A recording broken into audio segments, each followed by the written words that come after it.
My first job in 1978, when I graduated from Tufts with a chemical engineering degree, was at the Gillette company in Boston, Mass. Actually, I had really wanted to get a job in Boston because, as those of you who follow me know, I wanted a place where there would be potential Jewish boyfriends. But I hadn't been able to get one, so the closest I'd been able to do was Uniroyal in Connecticut. And I was supposed to start there in September, but before that, in August, I was going to Europe to meet my then boyfriend. 2 days before I was to leave, I saw an ad in the classifieds of the Boston Globe for a chemist at the Gillette company. So I called there, and somehow I got an appointment the next day, and I met with this man. His name was Andrew, and he was beautifully dressed. I remember he had Allen Edmonds shoes, but he was just about 45, 50, very handsome. And I told him I was leaving for Europe the next day, and all he wanted to talk about was travel. He was from Hungary. He'd come over 20 years earlier, and he loved traveling. So we talked about traveling for 30, 45 minutes, nothing about chemical engineering or chemistry. And before I left, he said, "You have the job," which was amazing news. So I started my job in September, and my project was earthborne shampoos. This was 1978, hippies were still around. And the flavors were apricot, avocado, green apple, and strawberry. And also people who have been following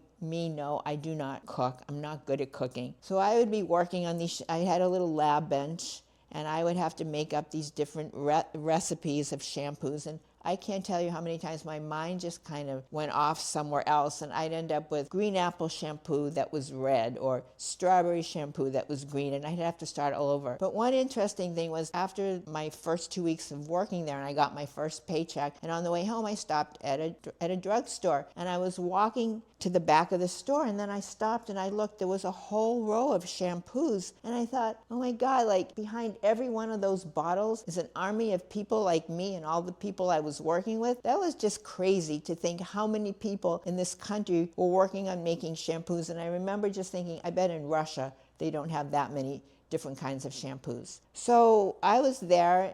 It was okay. I didn't love it, but the job was okay. And then I quickly started hearing rumors that there were going to be major layoffs. So I assumed, since I had been the last one hired, I would be the first one fired. But in November, it turned out they laid off a lot of people in Boston who had been there longer and had bigger paychecks. And they had a plant in St. Paul, Minnesota, and apparently they just laid off the entire lab. They sent out me and 2 other young people who had just graduated from college, and we were supposed to go and pack up the projects and the notebooks, and it was like going to a ghost town. Apparently these people in this lab